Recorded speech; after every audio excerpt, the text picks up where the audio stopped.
Hello, everybody. So we have a new type of livestock on our farm, which we've been a bit shy to share with the world, and I think today's the day. We're just going to come right out and share it with you. Um, and at the same time, I'm going to do a little farm walk just to show you a few bits and bobs about what's been going on the farm. We've been experimenting, playing, um, having some fun, and yeah, we'll get straight to it. I'm in the duck shed now, and you guys already know the deal. We have our three breeds. By the way, I'm wearing headphones because of the microphone. Please excuse me. We have our three breeds: Welsh Harlequins, Dark Campbells, Khaki Campbells. We are actually in the process of selling our older breeding stock, and we are replacing them with the younger stock. So if anybody is interested in some khaki, dark, or Welsh Harlequins, then please do get in touch. To be honest, most of them are gone already and sold. A lot of them have been booked. There's literally like a handful left that are available. So I'll take these off and the mic will still be here. If you would like, get in touch quick, and you got to be local because you got to come and pick them up. All the ducks are inside today because I've got some people coming to look at them, and I want to easily be able to catch some ducks for people. So this is what you already know about. I'll go out and show you around, show you a few other things. Oh, actually, I'll go back into the shed.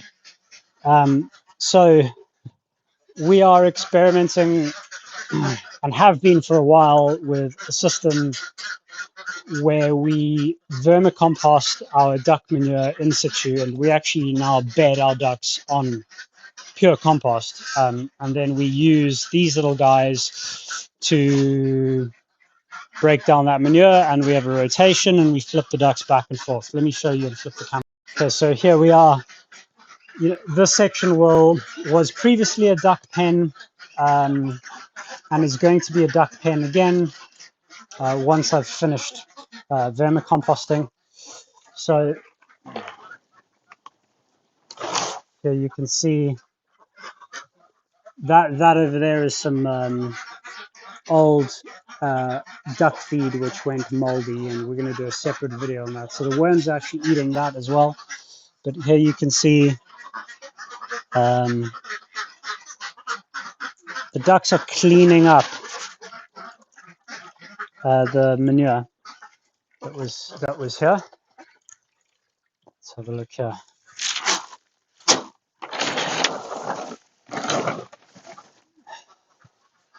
So yeah, there they are, and they're basically just cleaning up what the ducks left behind. And once it's done, which to be honest with you, it's pretty good right now, that basically is just compost. Then we'll move the ducks back. I will actually remove, there's a little egg, you can see the egg.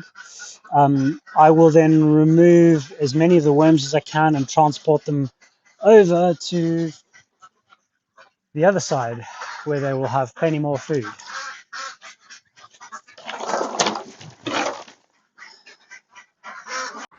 Okay, so you know about the worms, you know about the ducks.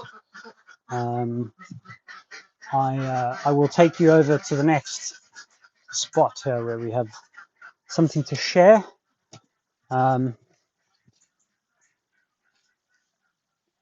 Actually, I think I'll probably, right, yeah, I'll take you over here first. So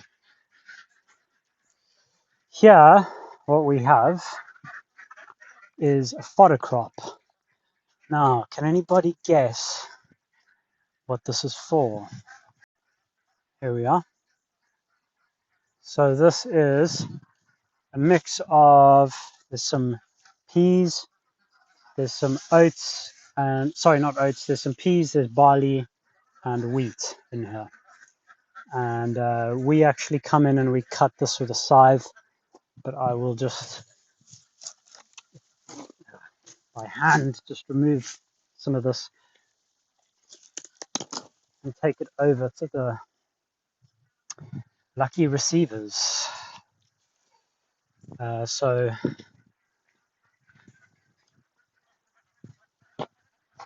So here we are at what used to be our duck house. Well, it was the first duck house that we built. Obviously, that duck house came later. But now we have something quite different in here. And well, I've not shared this before. We've not shared this under Park Carrick, at least until now. So welcome and meet our new livestock guinea pigs. You get some of that wheat and barley as well as grass.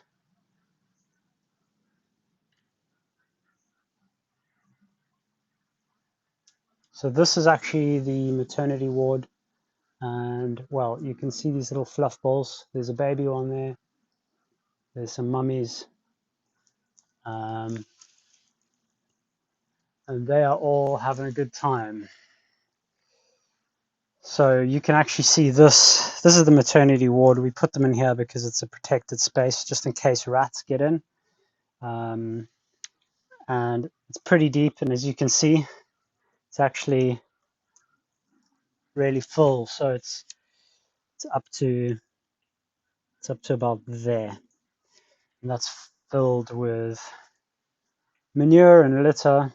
And so I need to get them out of here and move them along and then empty all of that. And you can, if anyone can guess who's going to eat that and process that for us, you got it, the worms. So yeah, so right, so you're probably wondering, why the hell are we raising guinea pigs?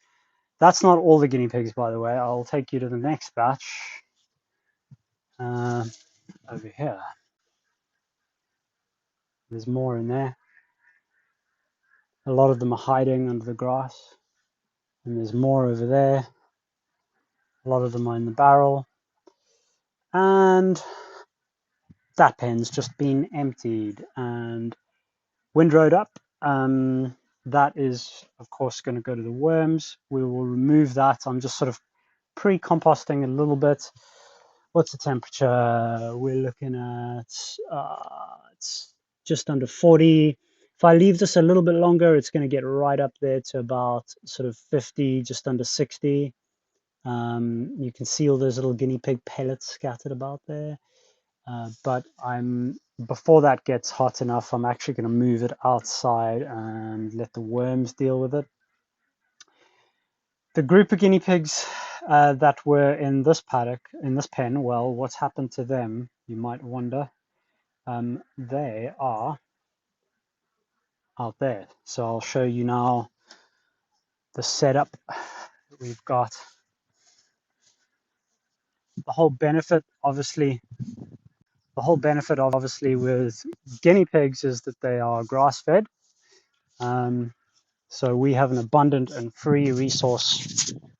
We have an abundant and free resource out here in Wales, and we are using it to feed guinea pigs and convert the grass into manure and more guinea pigs. And I'll come on to why exactly we're farming guinea pigs in a moment. Let me just show you the setup. So we started up there, and we've moved down here to there. And what you are looking at here is version 3.0 of our guinea pig tractor, or guinea pig run, or outdoor pen, or whatever you want to call it. And I won't go into too much detail right now about how exactly it's been built and why, but just for now, we'll have a look at guinea pigs. It's hard to see them because they all want to run back inside. But there are 15 guinea pigs in here. And at the moment, we're going to do more of those kind of houses. We've got that at the moment as a temporary setup. We're still figuring this out as we go along, but we've had a fair amount of time to play. And yeah, so this pen here, 15 guinea pigs will eat that pen right down to this kind of level in exactly one day. So one pen, 15 guinea pigs, 1 day. And obviously, as you can see, we have plenty more grass available to us. So there's really no limit to how many guinea pigs we could have here, apart from our time and how many pens we have. So the guinea pigs are protected from aerial predators with mesh. They cannot get out again because of the mesh, and they have shelter from the rain and the weather with those little houses. Okay, so why the hell are we farming guinea pigs? Well, the simple answer is we need a livestock that can manage weeds and grass for us in narrow spaces. So in the blueberry patch, we can't keep sheep there because the sheep are a real faff to fence in such narrow rows. So um, if you're growing a perennial crop or even annual crops and you want something to go in between those crops and to clear grass or weeds, guinea pigs. Also, those little pebbles that they put out, those little poos, amazing fertilizer, like incredible fertilizer. I'll go and show you over here.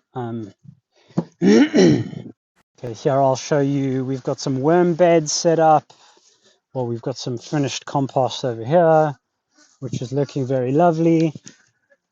And we've got a lot of that.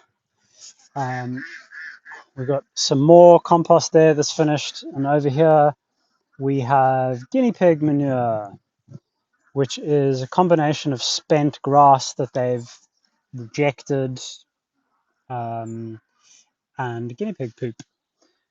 And guess who loves it? The worms.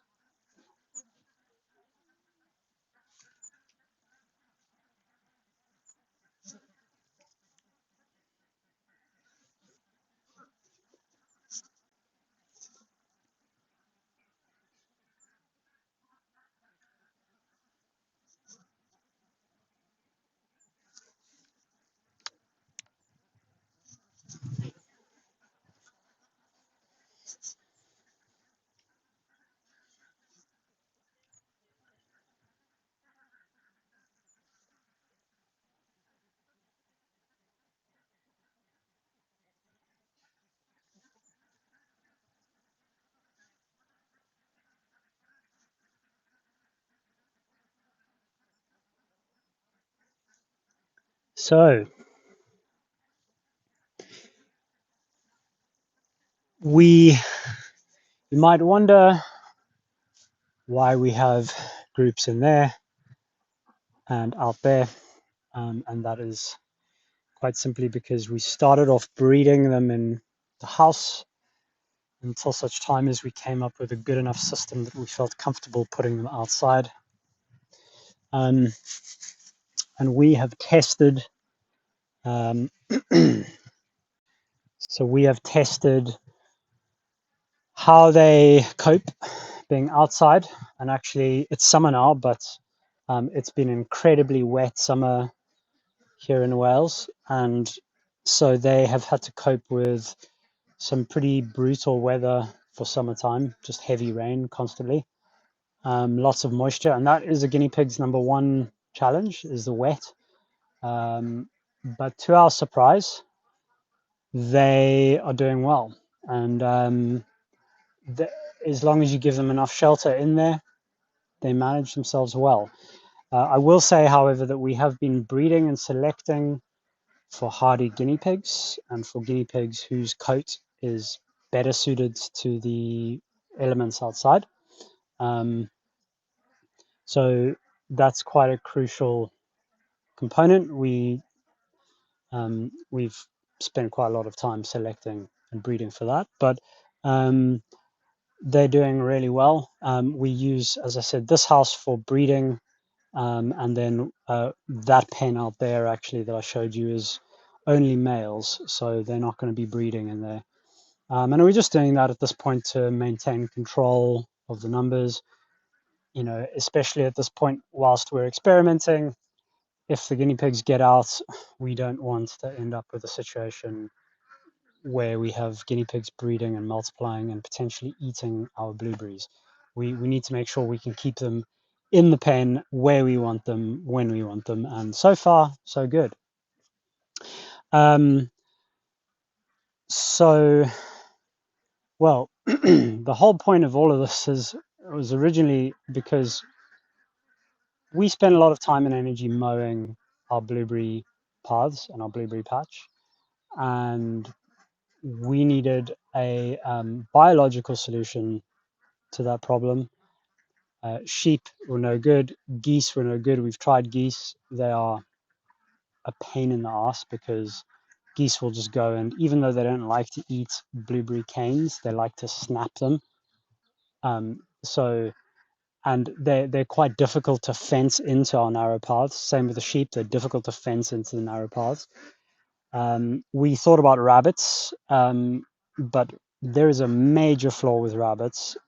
And it's quite simply, you guys in America, if you're watching, you don't yet have the same issue. You do have some of it. So myxotosis and RHD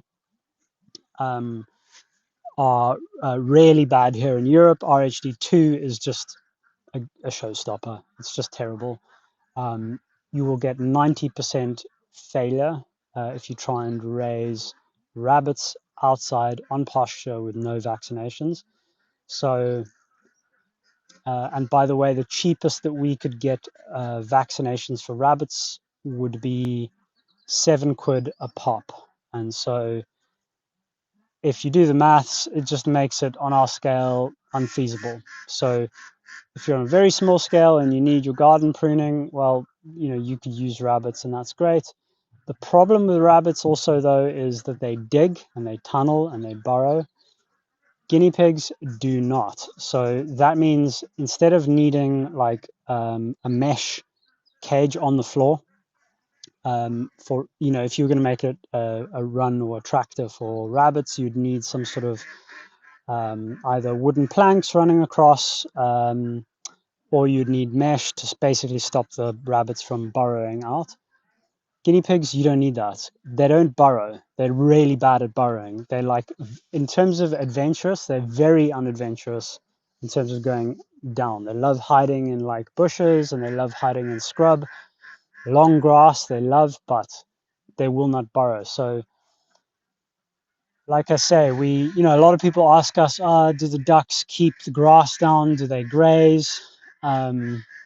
The answer is no. They like to try and flatten the grass with their feet, but they don't do a very good job. And if you just leave it and you don't mow it, the grass turns into an awful mess. It gets really scrubby and weird and, what's the word, sort of clumpy. So chickens, ducks, geese, sheep, obviously cows, rabbits, none of them are good enough as mowers or a biological solution for our blueberry rows. So the answer so far seems to be guinea pigs. Obviously, stay tuned to find out how all of this pans out, but we are really pleased right now with the progress, and we're really pleased with how hardy they are. They're great to have and breed and keep. We really love keeping guinea pigs in general. They're very clean. They don't smell. They don't have any diseases that they are known for, really struggling with, like rabbits do, where rabbits are almost impossible to raise around here. Guinea pigs are super easy. So that is our new livestock on the farm, and we are very excited about it, and we will continue to share with you guys updates on how that's going. Obviously, guinea pigs produce fantastic compost. So that's another plus for us. As you know, we're big into compost, we're big into worms. The guinea pig poop, just out of interest, is it's not hot. So unlike chicken manure, it's similar to duck manure, that when it comes out the other end, it's a cool source of nitrogen. It's readily available for plants, and it doesn't get hot. So it means it's not going to burn your plants, and it also means it doesn't burn worms. So the worms like it, the plants like it. Um, it's great. So if you are a market gardener, if you are a fruit grower, if you're a perennial pastoralist or whatever, consider guinea pigs. I know it might sound crazy. I should actually say that Abby raised this idea with me years ago, and I told her where to go because I thought it was a stupid idea. I thought it was the stupidest idea I'd ever heard. And it was only after out of desperation, because of how much mowing and maintenance work we've got on the farm, we started looking at what could we do, and we at that point started going. We went down the rabbit hole, forgive the pun, on rabbits. And when I realized that rabbits were just going to be absolutely impossible to keep here, that's when I said, okay, fine, let's look at guinea pigs. And then I discovered that in Peru they actually farm guinea pigs, and it's a really important part of their culture there. And it's incredible how efficient they are. Now, we're not farming guinea pigs for meat. I'm not ruling that out in terms of, if we were hungry and we didn't have access to food and we needed meat, and then, yeah, we would consider eating guinea pigs. And some of you might be horrified by that, but remember, we are a farm first, and we are interested in unique and innovative ways to produce food. So it's something to consider. And in Peru, it is very common, and it's how they do it. But we're not going to be eating our guinea pigs anytime soon, because at this point, we are more interested in getting our numbers up. It takes time to breed them up. And we have a lot of work for those guinea pigs to do. We have a lot of grass. The more that I can get guinea pigs to eat, and the less that I need to mow, the happier I am. So it doesn't really make sense for us to be eating guinea pigs at this point. But yeah, I think that's all I have to say today on guinea pigs. Before I do go, I might show you two things, actually. Stick around.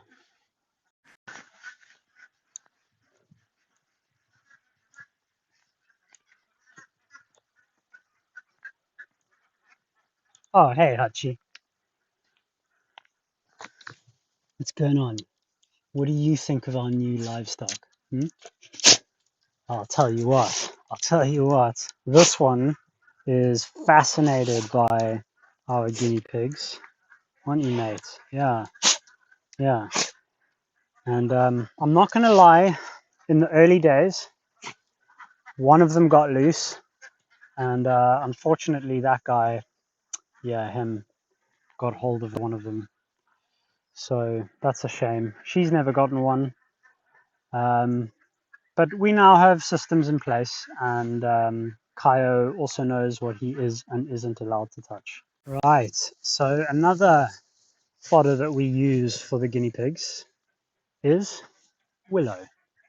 Now, we've tested a lot of different plants with the guinea pigs, and it's actually surprising. There are a bunch of things that guinea pigs just aren't really interested in, but there are three things so far that they will eat unlimited amounts of if you gave them the option. One is grass. The other one is, well, I showed you, it's behind there, is the barley and the wheat grass. They also eat the seed heads on that. And then willow. They love willow. They will eat so much of this, and they eat the stem. And then if it's woody like this, they'll strip the bark off it. high in protein, super nutritious, wheatgrass, barley, regular grass, and willow. You can grow those things, you can grow guinea pigs. Okay, just as part of my farm tour, I'm going to show you our apocalyptic polytunnel. We really don't put much time in here, but we did plant strawberries, and we had a massive crop of strawberries and flowers, which they are loving. And then our neighbor, I won't say his name just for privacy purposes, but he's a lovely guy. I just said to him, come and plant some tomatoes or whatever you want in the tunnel, and he planted these tomatoes on the side here, and he's just been looking after them for us. And he gives us a crop of tomatoes every now and then, and damn, they are cropping well. They've been pumping out, and actually, the reason I'm in here showing you this because it is a mess over there. We've really not been doing much in the polytunnel this year personally, but nice to have our neighbor helping. But the reason I'm showing you this is because the compost that we used here was duck vermicompost, and this is our third season growing in the same compost. We've added nothing else, and there's no sign of losing steam. Our neighbor actually is growing the exact same tomatoes in his tunnel right next door, and he's like hardly getting any tomatoes in comparison to this. So third year duck vermicompost. Let's go for the fourth next year and see what happens. It's also worth saying that this has all been grown on duck vermicompost, and this whole section is going to become garden space next year, and we're essentially growing this wheat and barley and peas as like a cover crop. We didn't want to leave the compost exposed. Now we were considering mulching this down as like a top layer for the winter, and then growing in it next year, but we've actually decided to harvest this for the guinea pigs because they love it so much. And what's left behind is like this root mass. All this trash and the stalks are sticking out, and the root mass is obviously sat there in the compost, and it's feeding the worms. The worms are going to love that, and we will still cover this up. We might try and sow some more cover crops in this again once we finish harvesting. But ultimately, we'll cover it up with a plastic top and then start growing in it next year. And based on what I've seen in the polytunnel, there's going to be loads of steam in here. So it's not like we need to add all this nutrition back into the ground. We can quite easily remove fertility from here, feed it to the guinea pigs, and still grow loads of veg out of it. And here you can see the barley popping up. Beautiful, beautiful. And yeah, the guinea pigs love eating that as well. So that's cool. Yeah. And stick around, I'm going to show you the blueberry patch. By the way, look at all these flowers that Abby planted along here. Some of them are past their, some of them have expired, some of them haven't. Now, this is for Abigail to update you guys on because I don't even know anything about flowers, okay? All I know is they look beautiful. We have some squash growing over there.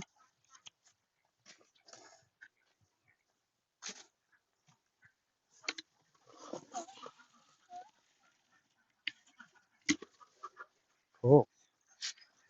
Cool.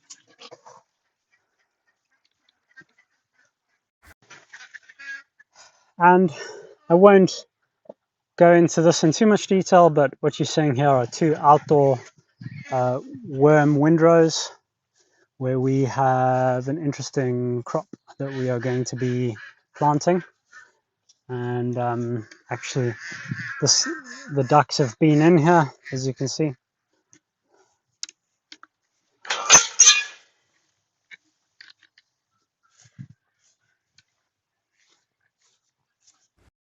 Okay, now you might wonder what's going on in here. This is our blueberry patch. Why do we have poplar growing?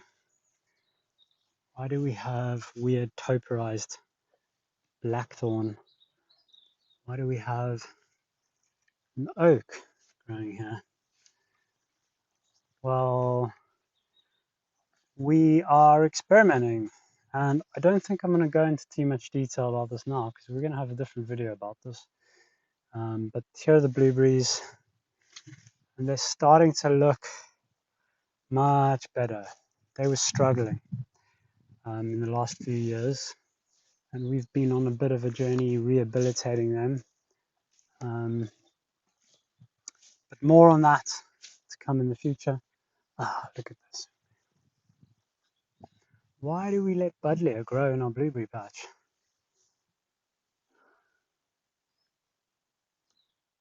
Because it's awesome. That's why. Same with these flowers. Crocosmia, I think. Abby will probably tell you. Here's another lovely poplar. And yeah, the blueberries are really starting to come back. We hard pruned these blueberries right down. So they've done a lot of growing this season. Anyhow, I wanted to, well, part of the reason I'm in the blueberry patch is you can see how much grass there is and how much work there is to mow. And actually, I've been allowing the grass to get long purposefully. I won't go into all of that now, okay? I'm just going to take you over to some blueberries. We're going to harvest some blueberries because I know there's some blueberries down here.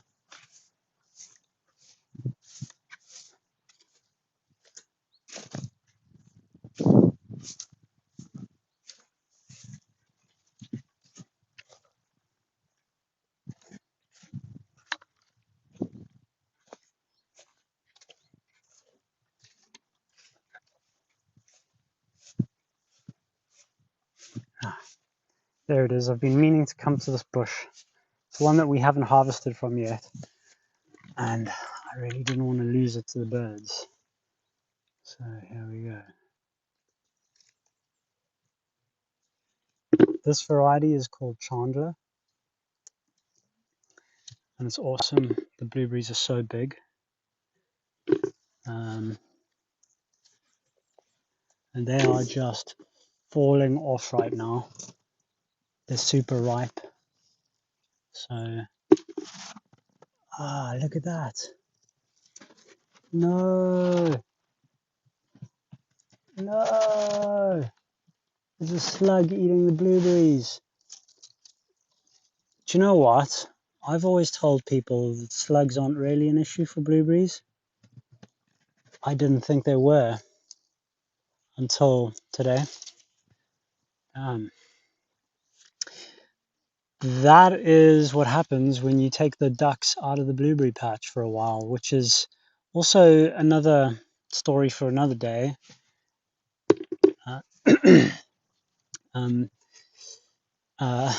Because, yeah, I won't talk about that now.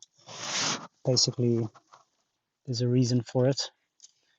And there'll be another video about that later.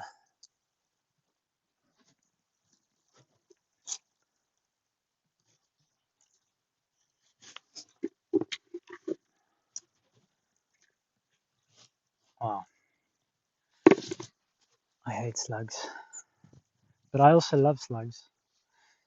Because the ducks love slugs, and if the ducks love slugs, then I love slugs. But damn, I really need to get those ducks in here.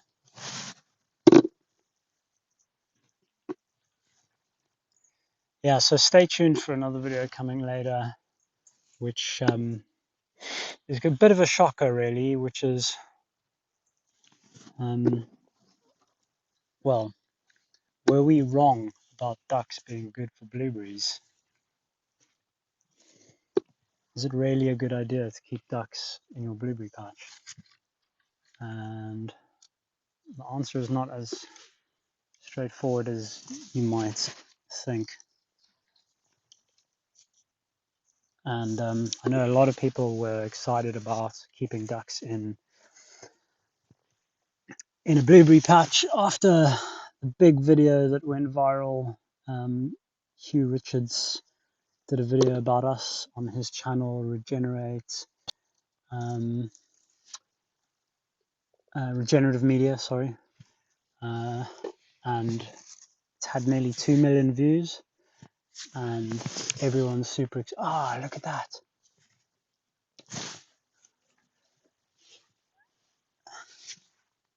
Do you know what? I've never seen that before. It's a slug hanging on our blueberry bush. Now, they don't eat, slugs are an issue for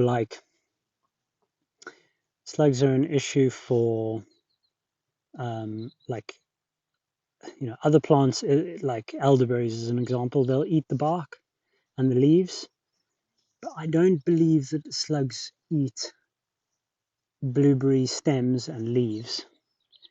I do now believe that they actually climb up the bush and eat the blueberries. So you learn something new every day. I've just never seen it, and so we already know that we had a major vole problem in the blueberry patch, where because we were using so much mulch, the voles really enjoyed living in the mulch and then eating the roots of the blueberries and burrowing around them and creating all sorts of havoc. And the ducks, we already know that the ducks were really great at solving that pest problem for us, because the ducks will hunt baby voles and nests. They won't eat a full-grown vole, but they'll eat baby voles. So they really do a good job at controlling the population.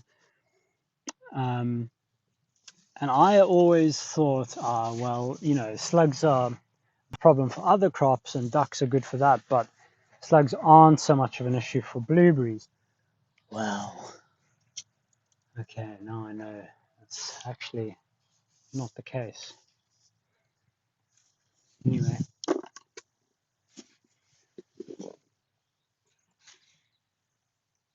Okay, well, the rest of those berries I'm going to leave for the birds and the slugs, because I think the slugs have already touched those ones. So, one other thing just to mention. Some of you will remember that we have farm cats. We got them as little feral kittens, and I leave food in the shed for them. And they come and eat it when I leave. They're still very shy. The black one is the least shy. Tiger, black one's Shadow, this one's Tiger, and the other one's Lightning. Tiger will not come too close, Shadow will get quite close, and Lightning is always, you never see it unless you are very lucky.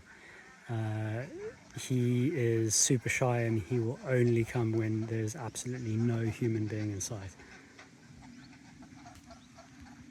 Hey Tiger. Psst, psst, psst, psst, psst, psst, psst.